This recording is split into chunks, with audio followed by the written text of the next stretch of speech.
Hey, everybody. Welcome to EIS Live. I'm so excited to be back. We had an awesome event last weekend in New York, and I'm super excited because the couple that shared a testimony at that event is here with us today, so I can't wait to get into it.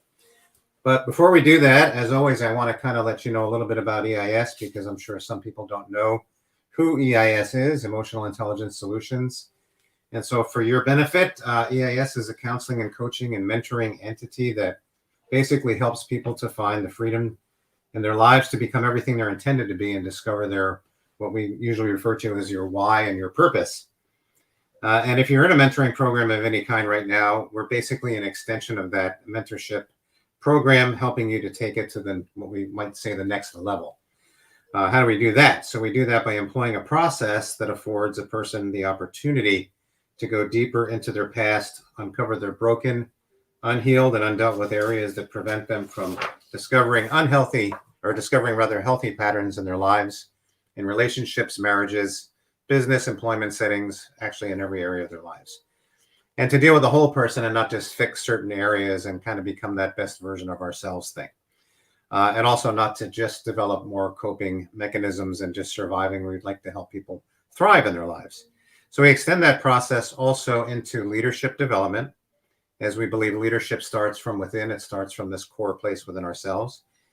It's lived out in the home and translated outwardly from there. So it's not just being a great problem solver or decision maker or developing a heart to lead. It's more about developing a heart to lead and desiring to raise other people up to be everything that they're created to be. Also developing character, integrity, and accountability along the way, as those are all hallmarks of genuine, healthy leadership. So we believe we offer a comprehensive approach to personal growth and maturity that gives you the goods in order to build your personal and professional life to become the most authentic version of yourself, not just the best version. And these live shows are here to feature testimonies largely of people's lives that have been transformed in many ways, that are still on their journey, other professionals in the field that do similar work as EIS. We have our own counselors from time to time on the show as well, authors of books that we believe are important resources that support the work that we do here at EIS. And also throughout the broadcast today, you'll see a banner that's going to pop up intermittently to let you know how to connect with EIS if you desire to do so. And hopefully we can be of help to you. And then finally, before we get started today, I want to remind you for this particular broadcast that this is a pre-recorded broadcast. So we cannot take questions today, but we can indeed take your comments. So feel free to post those comments. And without further ado, I'm going to introduce Matt and Vanessa. And of course, you know Matt and Vanessa. Hi, guys. Hi, Bill. Hey, Bill. Good to see you again. I wish I was live with you guys again like last weekend. It was great. I know we loved having you in the nice weather over here. You know, we know you're upset that you had to go back to the West Coast, but we're keeping all the sunshine over here waiting for you. But it was great. You know, you guys carted me around and taking me everywhere I needed to go, and we had an awesome event, right? Yeah, it was really great. Yeah, it was phenomenal. So everybody by now probably knows Vanessa, you're of course the media czar, taking care of all of the stuff behind the scenes that gets done, like even the Instagram and all of the stuff on the show, and you're kind of at the control panel on the East Coast side of things, the East Coast control room you're in. Holding it down over here. Yep, you got it all together. And Matt, of course, is a once reluctant but now avid student of sorts in the process. You know that the only way out is to get your life right and do it right? But we've been working together for a couple of years, right, Matt? That's about 2 years now, 2.5. Yeah, yep. We got another session next week, baby. So yeah, it's been phenomenal. In fact, I think your little old video that we did quite some time ago, I didn't do it, somebody else is on the app already. Yeah. Oh. Yeah, so you're famous. It's been a great process, Bill. All right, so I'm excited once again to get together with our guests, Micah and Sarah. They were sharing last weekend with us, but due to time last weekend, we only gave them 10 minutes to share their story. And there's so much more to share. So let's invite them to come on. Boom, here they are. Woo! Hey, guys. Hey, guys. Hi. Awesome. We are so happy to be here. Yeah. Thank you for having us. Yeah, such an honor. This is gonna be a lot of fun. Yeah. Testimonies have always been really impactful for us. So we're happy to, Yeah, hopefully Matt, impact and help Matt someone else. and Vanessa, your guys' testimony has always stood out to me. Yeah. And it would definitely, hearing what you guys have shared in the past when we were, having those live events before COVID, really impacted us. Mhm. So we really admire everything you guys have shared so far. Thank as you well. so much. The feelings are so mutual. I know when we heard your story this past weekend, we were just blown away. And that's why we were so excited to do this live, because we know that there was so much more for you to share, although you had just that condensed amount of time. So we're just excited to hear more and learn from you, because it's couples like you that inspire Matt and I just to continue to press in to the process. And obviously you're in a farther stage of your relationship and life with being married. So it gives us these role models to look up to. And we're just really thankful for your example. That means a lot. Yeah. Thank you. Yeah. And I was when I was thinking like, oh, okay, going back east and being consumed and kind of worn out and burned out, and then I'm thinking, oh, I got to plan a live for next week. And it was like, it came to me right away. It's like, well, this only makes sense to have you guys kind of continue the story at this point. Perfect transition. Yeah. And then I think what we'll do, Ness, is we'll follow up with Megan and Bryce, because their story was just so awesome as well. It was so good. Great. We were just like, we got to get them on for 2 or 3 more times, Yeah. So, And I'm sure it's going to be the same with you guys. We're going to want you back. We were so messed up. There's a lot to talk about. Yeah. A lot of growth in many areas. Yeah, we're all quite qualified to give our testimony, right? We've been building it for a long time. Yeah. Mm-hmm. Well, anyway, as usual, what I'd like to do is kind of start off with a little bit of people getting to know you a little bit, like a little bit of your earlier background, without like diving all the way in there, giving us all the details or everything, but just a little bit of like where you came from, where you grew up, what that was like, and kind of walking through your timeline of your life, all the way up to current times. Yeah. Let's start. I was gonna say you can go. Oh, okay, I'll start. Yeah. So I'm from Wisconsin originally. Moved out here 8 years ago. And so from a town of about my family, I'm one of 6 people, one of 6 kids actually. So there's 8 of us, and grew up in a town of 3,500 people, which now there's like 3,500 people in our building in New York. So it's a bit of a different change of pace.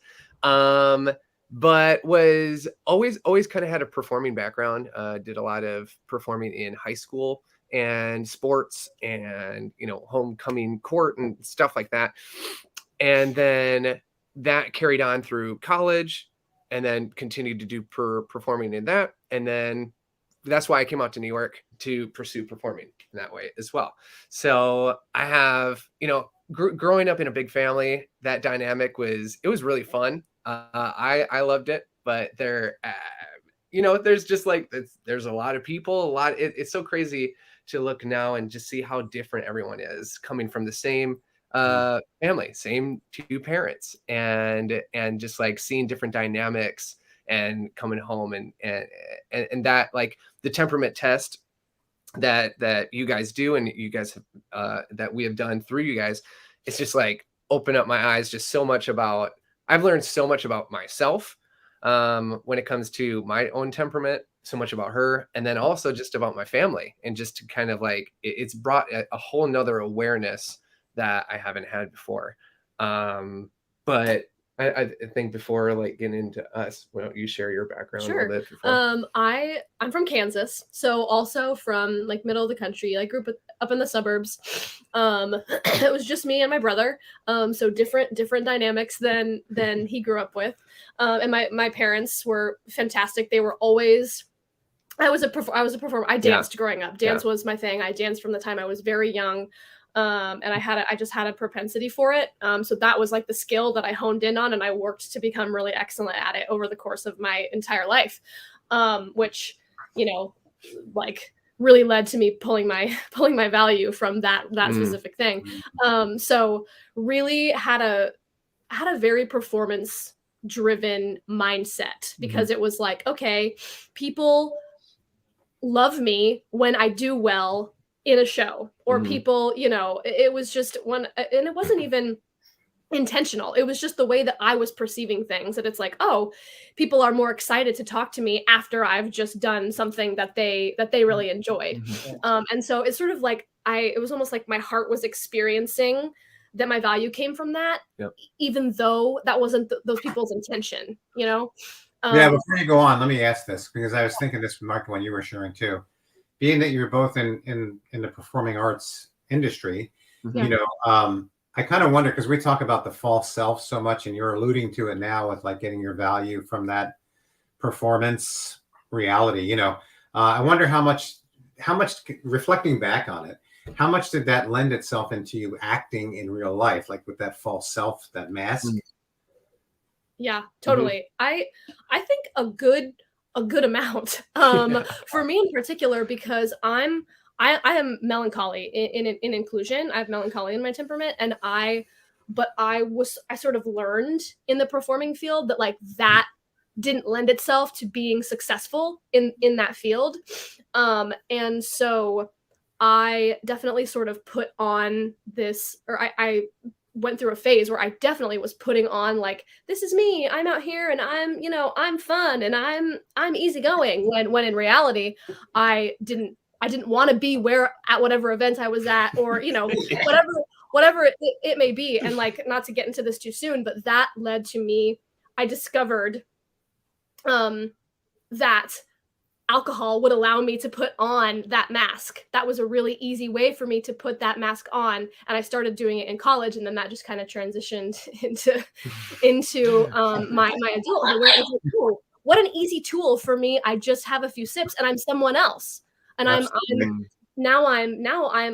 much more fun to be around, you know? So definitely trickled over into real life. I don't know, what about for you? Yeah, I mean, very similar. I think in my family, I was like the performer. I was the funny one. I was the outgoing one. You know, bring joy. You know, and so that was not that for me, I took that on as, okay, I have to be this way all the time. I like, you know, and I can't be sad. I can't have like these moments because I got to be this pillar. And that I just put that kind of pressure on me, which then inside, I mean, I already was struggling with put my value in my outcomes and my results that I would get, because like she said, we would get validated when that happened. And my parents were actually really good at, like, you know, when I was growing up, at being like, I don't care if you get straight A's. I got straight A's because I put that on myself, but like, they were just like, you know, you don't have to put that type of pressure on yourself. They were very good at that. So it was very, very much self-inflicting as well. And then that carried on as I went into performing, because when you are auditioning, it's totally about you. Like when it comes, it's a very selfish kind of like self-motivated industry already. And now you're getting people that basically judge you and say you're good enough, or you're not attractive enough, your hair color is this way, you don't have enough hair, you know, these different things that you're now you're just like constantly putting on yourself. I'm not good enough. And that was happening to me. And so that would cause this false self to come on in, to project where I wasn't, because it was my insecurity was coming through so much more, instead of being insecure in who I was and knowing where my value actually comes from. Yeah, and the other element of that I'm thinking about was, you know, as you kind of moved in your story towards meeting one another, that would mean that you met one another under those conditions. Yes. Wow. Yeah.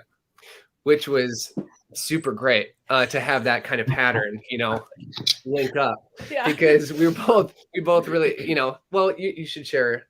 Yeah. I mean, I guess like share it as we how we connected, but share your side of things. We met doing the national tour of Beauty and the Beast, the musical, and we like, she played Gaston, as you do. We so I had just come out of a very serious relationship when Micah and I connected, and I was married before to my college boyfriend, who had come out to me that he was gay. So we were in the process of splitting up, and that just destroyed my self-image beyond. I was already very insecure, but that brought a lot of it to the surface. Which honestly, when I look back on my healing journey with that, I'm so grateful that it revealed so much of that to me, that it revealed to me that, wow, I was in a very dysfunctional marriage, and I was pulling a lot of my value from the physical aspect of our relationship. And the fact that the physical aspect of our relationship didn't feel to me the way that I thought it should feel, I was already in a place of deep insecurity. So then when Nick comes out to me as being gay, I'm like, oh my gosh, what is like, there must be some, I obviously, how is anyone ever going to love me unconditionally? And am I worthy of the best version of someone? Because as I watched Nick go through his journey, he transformed into a completely different person. It was almost like I was grieving the death of someone that I once knew, who was not around anymore. So I saw him sort of become a much healthier version of himself after he came out, and I was like, wow, why wasn't I worthy of that healthy person? And so when we met, that's what was going on inside of me.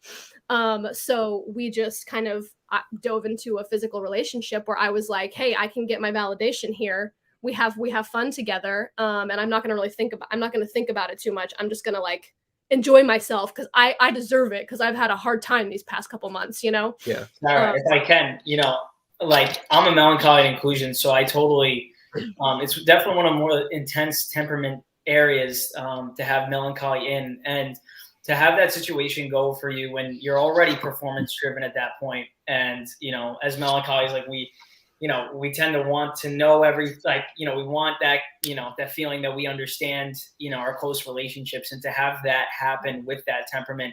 Can you talk a little bit also, like, how did it feel temperamentally? Just like, did you go, I find a lot of times for me in the past, if something didn't kind of, especially with somebody, if it was like a betrayal of some sort or whatever, that it would kind of spiral me in a sense, where I would go to such a rabbit hole and it'd be so hard to come back out. So did you meet Micah while you were going, like, but did you have that process of going into a rabbit hole or into like a downward spiral, or did it kind of come to fruition in different ways? Like, I think a lot of people go through that. Yeah, totally. I mean, yes, I was definitely like going down. I look back on my journal from that time. It's so interesting for me to read my journal from when I was going through all of that. But yes, like when we met, I was certainly spiraling. I just didn't know it, because I wasn't self-aware enough at that time to understand what I was going through and what I was processing. So you didn't know your temperament either. Exactly. I had no idea. So yes, I just kind of dove into this hole of like, wow, there must be something up with me that why can't I have a healthy relationship? Because when I was in high school and dating, and in college and dating, it was all very, very unhealthy, because I was getting my value from those relationships. And I also wasn't ever, I didn't have a relationship where I was like faithful the whole time we were together. And that created deep insecurity and hurt in my heart that I was inflicting on myself. And so when I met Micah, I had extreme fear that I was incapable of being a healthy, faithful partner. And that was something that I didn't know at the time. Looking back, I can say that I didn't know that. I didn't know that at the time, because I didn't have the tools that I have now to understand what I was going through. So yes, it started out in a very, again, just like masking things with like a physical relationship and alcohol. It was like, let's just have fun, so I don't have to think about any of this stuff. And I had also, my younger brother had passed away 3 months prior to Nick coming out to me. And so I was just like in a deep hole of grief when I met Micah, and I was totally using him as a way to just numb myself. Along with the alcohol. Yes. You had two drugs of choice at that point, Yeah. you know. And then the other thing that I got out of what you were sharing too is some of the stuff that you were also dealing with was guilt and shame. Yes, so much. Yeah. So much. And so that lends itself to the insecurity, because it's like that's what's driving the insecurity, and in large part is guilt and shame and unworthiness. You know, like I'm not good enough. I'm never going to be good enough. I've kind of destroyed myself from the inside out here, but I have to survive. So what I do is I'll come out here and just kind of cover everything up and just keep moving forward. Yeah. Yeah. Extreme coping and hoping. Oh, so much. So much. And so what happened next? well, Q, to give you my background of amazing relationships and my patterns. So Q me coming in is my pattern was to go for the most attractive girl in whatever setting that was. And, you know, it was like part of the chase, you know, and try to get her to like me, because that was totally like ego and insecurity driven. And so then usually once they did like me, I'd panic and be scared of commitment and be like, well, and my feelings would like shut off, and I'm like, oh, I don't really actually feel that way anymore. On to the next, because performance driven, it has also bled into my personal life, in my relationships, because it's always like, well, there's probably somebody better. There's probably somebody with a better feature. There's probably somebody that's funny. There's always going. And Bill helped me kind of like realize, like, man's heart is we're never going to be satisfied. And your flesh, yes, your flesh will never be satisfied. So that would be an ongoing wheel, an ongoing pattern. If I never dealt with that, and where that came from, where it was like this, again, it was going back to the like being validated of being like, hey, check out my really hot wife. I want people to tell me how hot my wife is, because that would then validate me. And so validate your false self or your ego. Bingo. Yeah.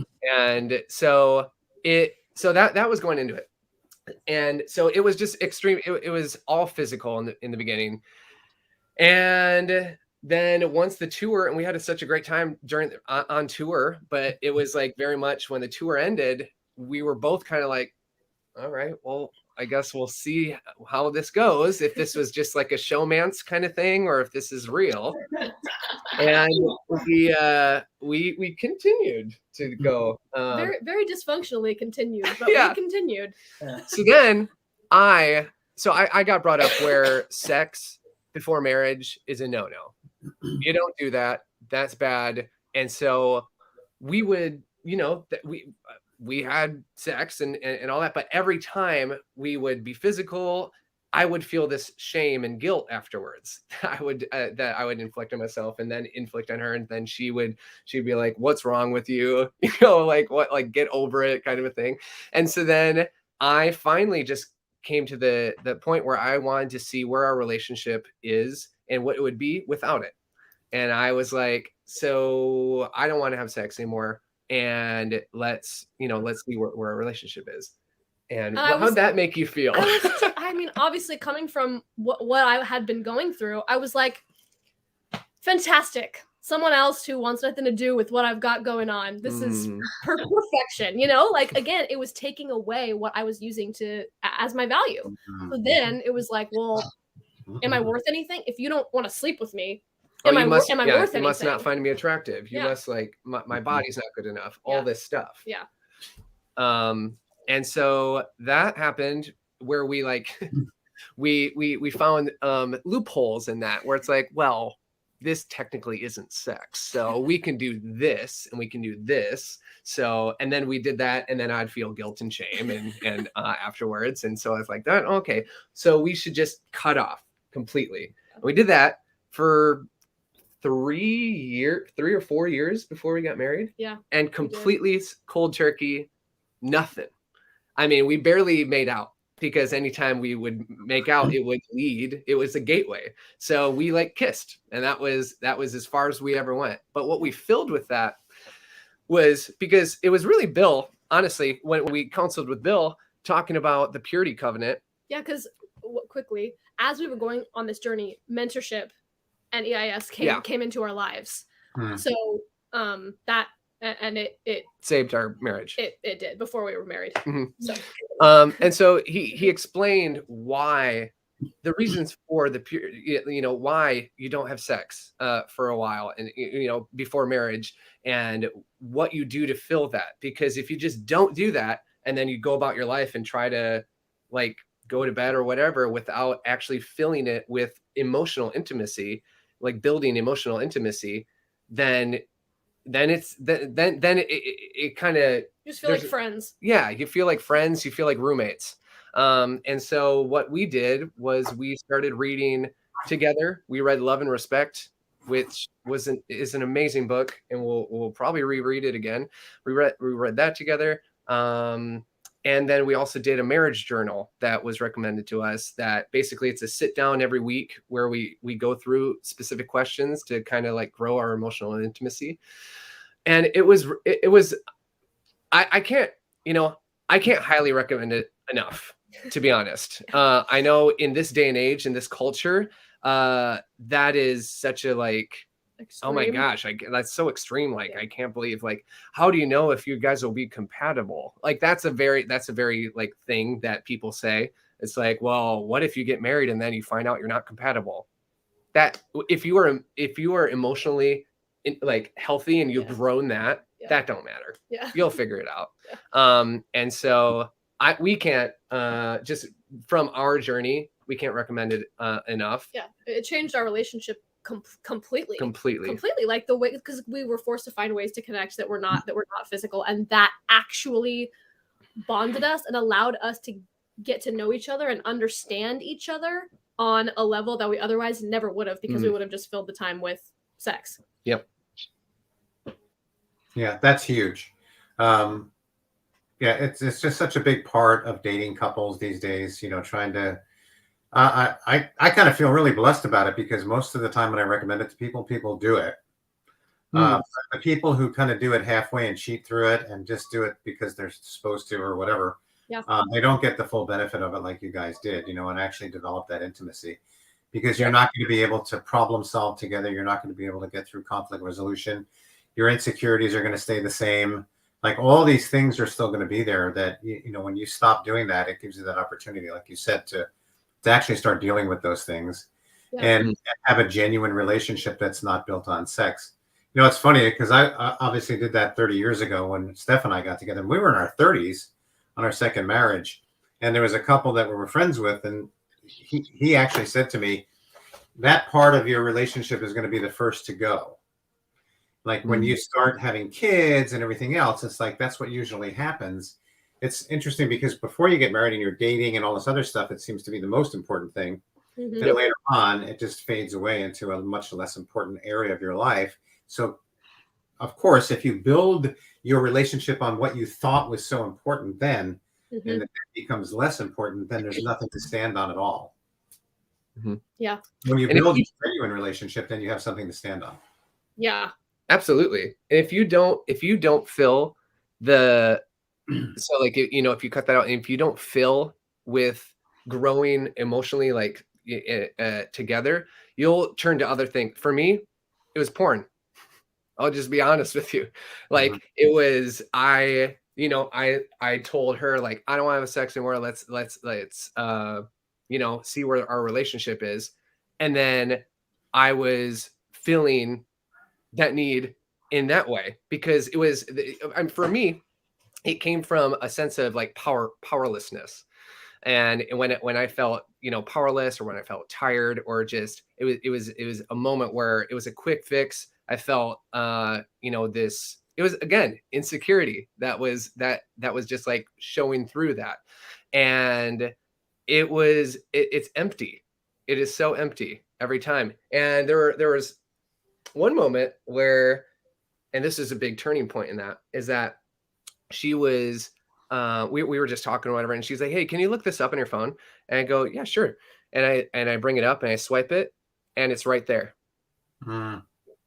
And that led to a fun conversation. Yes, it did. But it's like moments like that I think are, sometimes you just need that to like smack you in the face and be like, wake up, 100%. kind of a thing. And from then on, it was a change. Lust will never just like go away. It's not something that you're just like, oh great, I conquered that. Now I'm just going about seeing, it's like something that you for guys especially, we're just like, I guess we're just visual animals, but but you have to, you learn to just like control it. And Bill was a huge help with that, obviously. Yeah, I just wanted to mention that because I feel like that a lot of guys and in the past, it like talking about porn and lust and these things were so just like, you don't do that, and it's like you're shamed if you like, I can't believe you did that, and there's been so much shame around that once things that are in the dark, things that are not talked about, they just continue to grow and fester. So I think it's so important as guys to find other guys that you have this safety with, that you can talk about these things and bring it up, because it's something that we all struggle with anyway.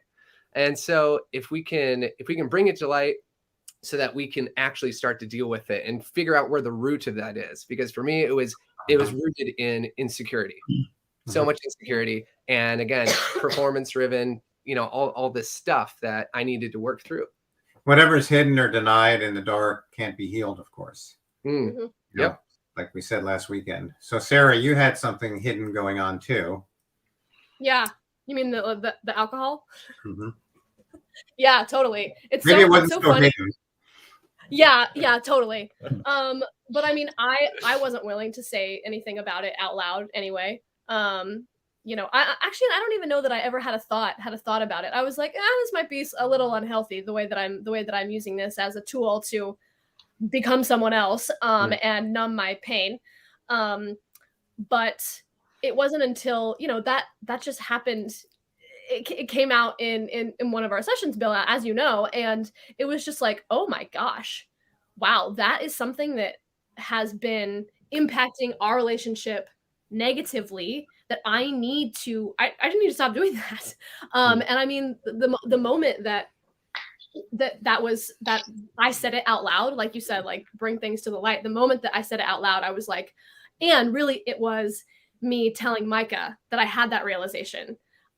Because I remember when it, like, after we talked about that in one of our sessions, Bill, I think you texted me maybe like the next day and were like, have you shared that with Micah?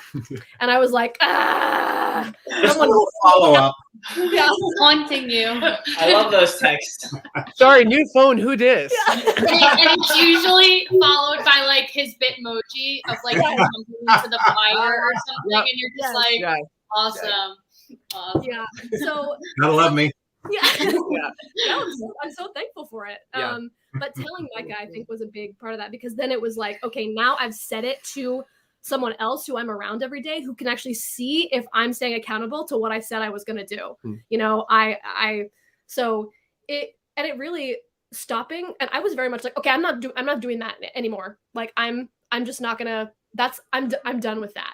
And so there were a number of times where we live with friends. And again, this is something I was going back and reading. I was journaling when friends were here in the apartment, having drinks, or people coming over having drinks. And I just didn't engage with it. And I was like, so happy to be in my room journaling. I felt like so authentic in those moments. I felt like myself. And I don't know, it was a cool realization to be like, wow, okay, this is who I am. And it's totally fine. I don't have to want to engage in that just because other people do. There's nothing wrong with me because I don't want to engage in that. And just being able to, and Bill was like, that can be a big block in your spiritual connection. And I experienced that, where it was like, that's what I was turning to so therefore I wasn't turning to who I should have been turning to. And changing that pattern and being like, you know what, when I have the urge to have a drink because I'm going to be more comfortable that way, it's a no for me. And that was just an immediate thing that I switched, and it has impacted our relationship and my relationship with God immensely. Big time. So for both of you guys, like as you're working on these things and they're coming to light, like obviously you're so performance driven, your value came from that, your performance in general. So that's not performing well, so to speak. You know what I mean? Like there is like, and I found this when I went to Bill, that like even when things will come up and they still continue to come up, it's like, well, I'm supposed to be better. Like I'm supposed to be like I'm in mentorship, you know what I mean? Like I'm woke, Yeah. So a question for you guys, like how did you, I guess, lean in? Because I think a lot of times, and I know this happened with me, is that when things get highlighted by EIS as you start to go, and I know for a period I stopped going just because of, budget or whatever excuse I made in my head, but it was because I really didn't want to like lean into the issues that really were like going on. So like the idea that you both had the courage, even though you're kind of hardwired to perform, to like lean into that. Can you talk about the journeys, like especially in the beginning? Because I was actually having a conversation with Hero about this at the live event, where it's like the beginning I felt was the hardest part because everything's almost like automatically exposed, but you don't yet have the tools to kind of handle all the emotions and the problems that are being highlighted. So it's like you feel like you're almost getting worse before you have to get better. Oh, yeah. So maybe how you push through that and even continue to when maybe there's things that you don't want to press into because you feel like, oh, should have fixed that one. Like, I've been through this enough. I've had this conversation enough. So maybe fighting through that, if you could speak to that. Or maybe you're just too tired to do it and don't want to invest the energy. He's talking right to me. I'm always like, Bill, I'm going to take a nap. Like, peace out. We're done. That's too funny. Just a little Flago joke. That's all. Flago. Flago my ego. We have phlegmatic in us too. Flago my ego. Yeah. I don't know. Yeah, sure. Well, yeah. I mean, because I think we shared this at when we were at the live event, but I definitely went through a period where I just did EIS because it was like the thing to do, and I wanted to say that I was doing it, but I wasn't really leaning in and being totally honest with Bill. I was just sort of like, okay, cool. This is going to help me build a business. So I'm going to do it because I want my business to grow. But I'm totally fine.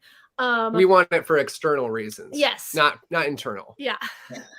So when we went back and started doing it again, and Bill and I were talking about this previously, but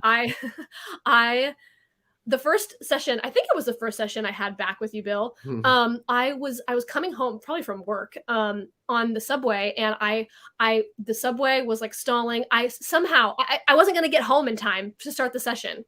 So I was like, I have to get off this train.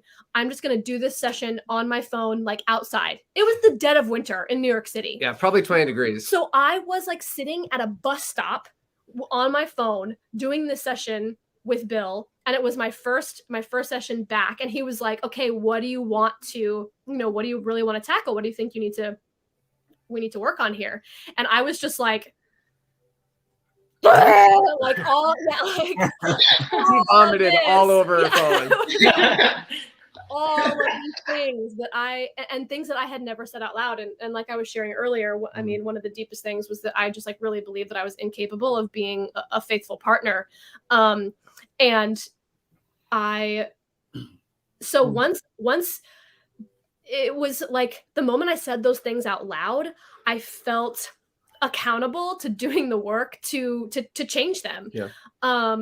And it was just like, and you guys know, when you sit with Bill, you're just like, you feel like you're like in a counseling session with God, and you're like, wow, how are you getting me to say these things? Like, how have I never, and then it seems so obvious that like, obviously I'm struggling with this, but it just wasn't. So, just knowing, because I was just in such a place of brokenness, and that session really revealed even to me that I was like, wow, I have so much hurt in my heart, and I have such messed up root systems that I mean, I am never going to have a healthy relationship with a partner if I don't root through this, or I'm not going to be able to repair my self-image if I don't work on these things. So for me, I got to the point where it was like, I just couldn't, I was so broken that I felt like I had no other choice. Yeah. I relate to that so much, Sarah. Where like, and I don't mean to interrupt, Micah, but No. in my first sessions with Bill, I just remember crying, and I never cried in front of strangers because I was always like the strong, like I had the wall up with everyone because I had to be this picture perfect person. And at the time, I had to grow in my faith area and even being open to that in the beginning. But I do now look back, and it's like that was like God's release for me to let all those things out. And in the moment, I didn't know what was happening, but for so long, it was so pent up that when I sat with Bill, it was like, all right, it's now or never. Like, this is who you got to talk to. These are things that I just was dying to get out, but wouldn't because of my own fear of being rejected or fear of being vulnerable, whatever it was. So I totally relate to that.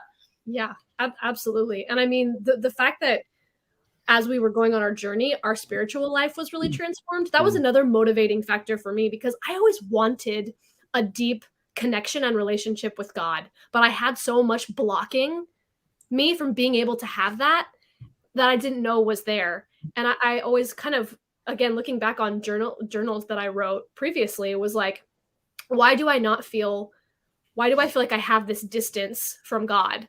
And so that transforming was also like, wow, okay, the more work I do on this, the closer of a relationship, the more my spiritual foundation is going to grow. And that was something that was really exciting to me, because that was something that I had always wanted, but just I wasn't equipped to create that for myself.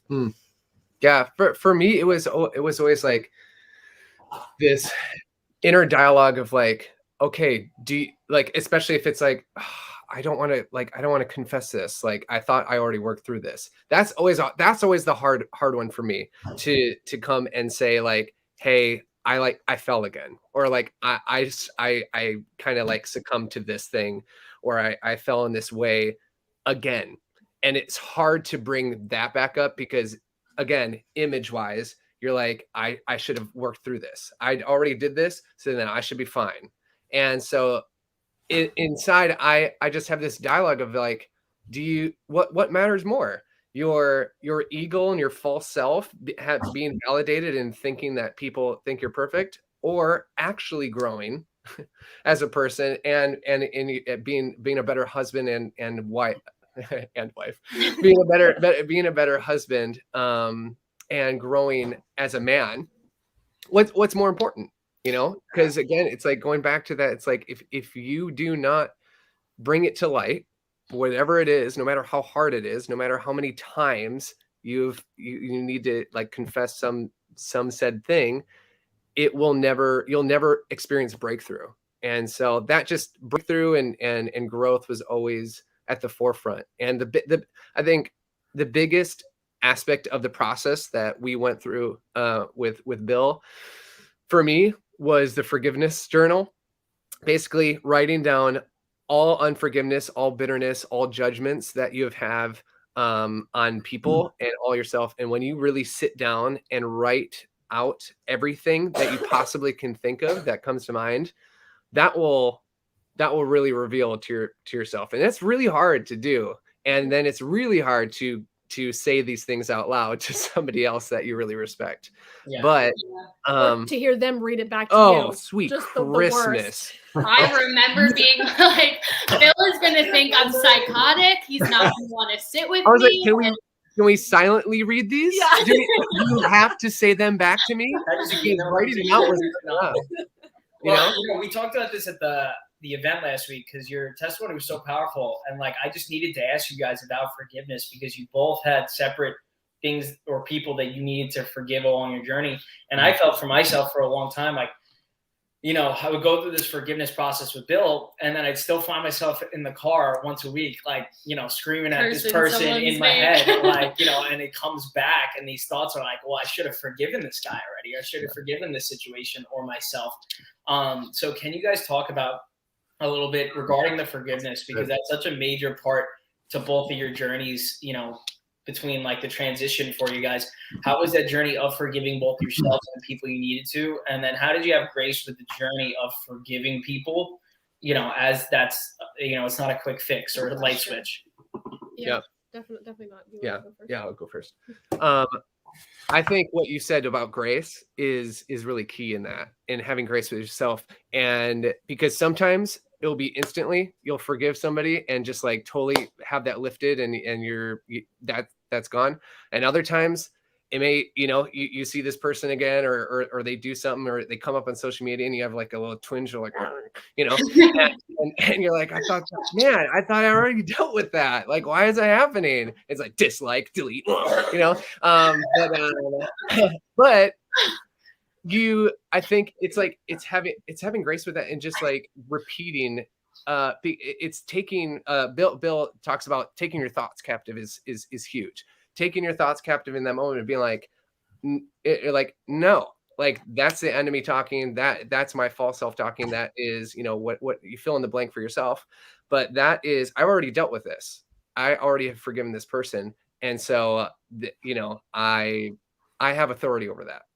Or already, like God has authority over that. I already dealt with this. And so it's like, you just have to, taking your thoughts captive is that's just been major in just in life, to be able to have that self-awareness, because we have our thoughts are, that's, you know, unforgiveness is like taking poison and hoping the other person dies, or taking a laxative, hoping the other one poops their pants, you know, fill in the blank for yourself.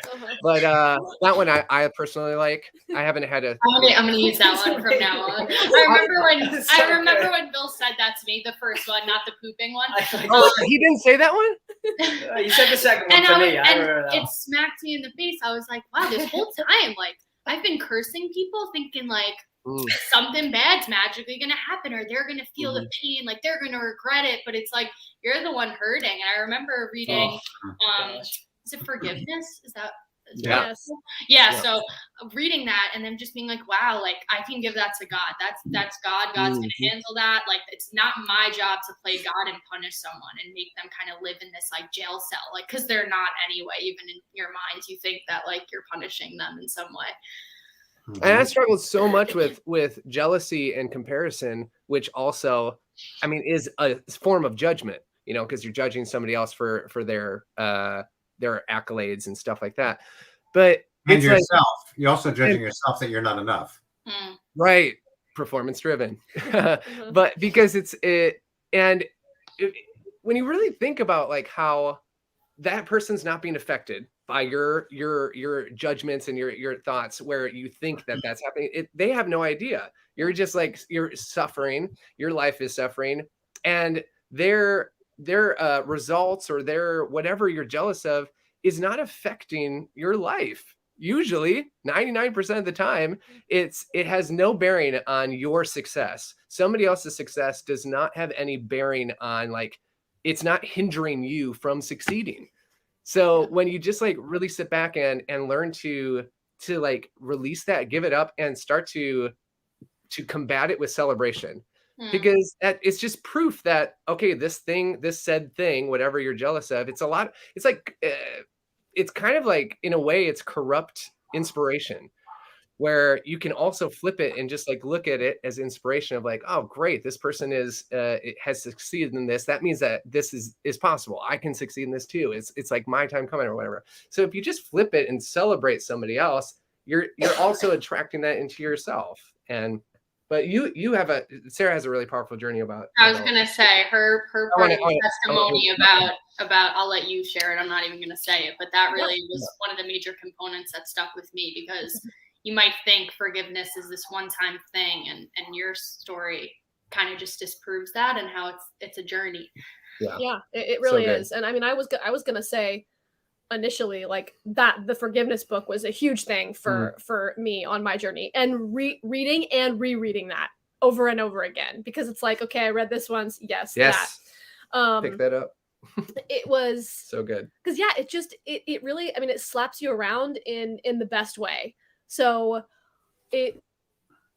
that was imperative on as we were going on the journey and learning how to take our thoughts captive. But yeah, I just had a cool moment where I was working to forgive my ex-husband. And just like I was wishing ill upon him and his new partner. And I was just like, I just felt gross. I was like, I do not want this in my heart. Why is this here? And, I worked for a year to get rid of that. And I prayed about it every day. I journaled about it. Again, something that reading about this in my past journals is like, man, I prayed every day for God to help me to forgive in that situation.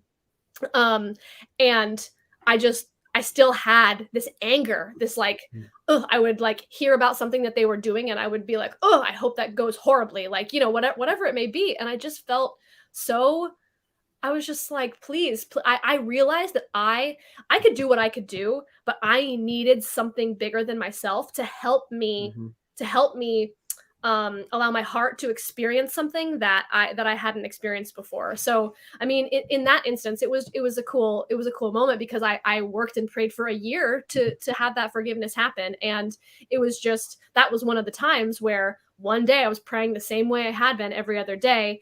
And those feelings of bitterness and the judgment and the unforgiveness was gone in an instant. And I say in an instant, but it wasn't, it wasn't in an instant.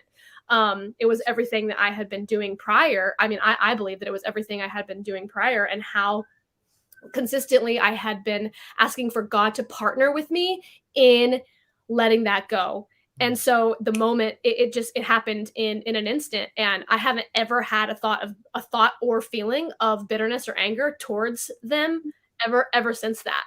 And, not everything is like that, but that was that stretched my faith a lot as well, going back to, saying what I was sharing before, where so much of this process has opened up our spiritual lives and the faith that we have now that's much stronger than it used to be. So yeah, multifaceted. Yeah, that's an important piece too. Of course, the spiritual and emotional journey coincides really when it comes right down to it. And when you talk about emotional intelligence, it really includes that element. You use the term self-awareness. Without self-awareness and understanding what you're actually doing, what you're not doing, and all that, it's pretty hard to, that includes taking your thoughts captive. Otherwise your thoughts just take you captive, tell you what to do. Your feelings tell you what to do, how to feel. Yes. How to react, all these things, and mentioning root systems from earlier in the conversation too. Yes. If you don't take care of it on the front end, the back end is going to keep coming at you, and those root systems are going to keep talking to you and telling you what to do as well.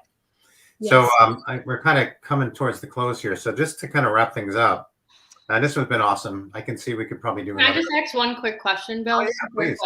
If you guys, just because obviously we're dating and like looking to build that foundation, moving forward, going towards engagement, marriage. If there's one tip you could give us, like something quick that you would recommend to maybe a couple that, I don't know. It's hard to answer very quickly, but I did want to ask. So, I mean, honestly, like the purity covenant, like just building that foundation of emotional intimacy and not allowing not getting confused that physical intimacy is actually creating true intimacy between you. And like carving out time to actually talk to each other and communicate or read together. It's like finding ways to build your emotional intimacy where however you can do that, but like it's like carving out time. It's so easy to have the week go by and it's just like, oh, we're just busy, good night, and every single day, and that just goes on for years and you don't ever grow a strong, emotionally, spiritually intimate relationship. And so it's finding time to do that. Having like a weekly, like at minimum, like a weekly check-in moment where it's like, okay, this is a safe space where we can talk about like maybe something that happened this week that was hurtful to me or whatever it may be. Just like getting things out of the way sooner rather than later, you know, Mhm. having as many hard conversations as you have to have, but setting up a time where it's like, okay, this is our safe space to talk about certain things has been really game changing for us, especially because I was very defensive in the beginning. So it's like, okay, for an hour I have to let go of my defensiveness. She's like, okay, yeah, you felt that way? Yeah. All right. yeah. That is Like cool. slapping me across the face. I have to like cinch back. Are they? Yeah. It's fine. Everything's Yeah. fine. Okay, I will work Thank you on guys that. so much for that. I I'll appreciate work on Thank that you thing for that you're sharing. doing. Yeah, of course. Yeah. Well, that was actually the first part of my question. What are your recommendations? So thanks, Ness, for reading my mind and putting that out there. Secondly, well, real quick, there's only a couple of minutes. Yeah, I see that. How has this affected you in your business and your ability to lead? And then lastly, very quickly, and like in 2 minutes and total on that. And then any book that you recommend. I think you recommended Love and Respect already. So if there's anything else you could throw in there, help us out with that too. Sure. Yeah. I mean, business wise, like we just wouldn't be functional enough at all to even build a business. Like, again, when we were first building our business, it was all about being performance driven. Mhm. So we were doing it for all the wrong reasons. And it wasn't really about like, okay, how many people can I actually help? It was like, how many people can I have to show that I am performing well? Yeah. So that transition has been, I mean, you know, it's going to allow us to build a much longer term business that is actually built on the proper foundation. So, I mean, we just wouldn't be functional enough to lead people at all without this in any way, shape, or form. Yeah, it was just very ego and self-centered, focused in the beginning, where it's now, you know, more about actually helping people, helping people and grow people, which, and just like to be able to be in business together and to have an open conversation, be with that, and not just making everything the business and then our relationship slides. It's like finding that balance, which EIS has helped with. But for the sake of time, books, Love and Respect, 5 Love Languages.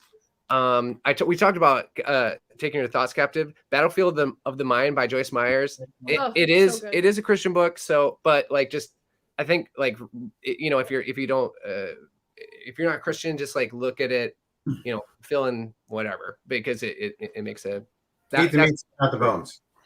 Yeah. Exactly. And the only other one I was going to say was Forgiveness, which we already talked about, because that was just a game changer for me. Awesome. Well, this has been fantastic. Thank you guys. Thank you. Yeah, thank you guys for having us. Yeah. Amazing. Yeah, well, I can see we definitely, maybe what we can have is you guys and Megan and Bryce together. That'd be fun. Couples for us. Bill, you're off. I'm gonna lead this one. That'd be good. That's right. A little group counseling session right there. Love that. Well, thank you guys so much for doing last weekend and then for doing this too. And absolutely. And yeah, we're really looking forward to some more stuff. And I know this is just going to really speak to a lot of people when they start watching this stuff. So excited for everyone to see this one. Yeah. Well, thanks for having us, guys. It really was an honor to share. Yeah, and we don't know who's on next week, so it's a surprise to everybody, including us. Matt, thanks for joining us today. Thank you. This was great. I was so happy. Yeah, petition to have him weekly. And then real quick, we have a minute or like a half a minute left. Shameless plug for the process. Shameless guys, read this. Everywhere you are.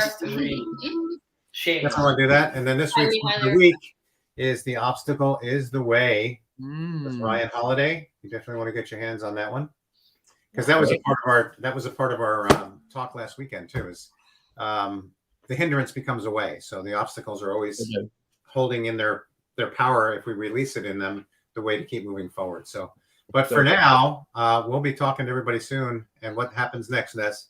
Roll your eyes. Go ahead. Let's out. All right. See you all, guys. Bye. Bye, guys.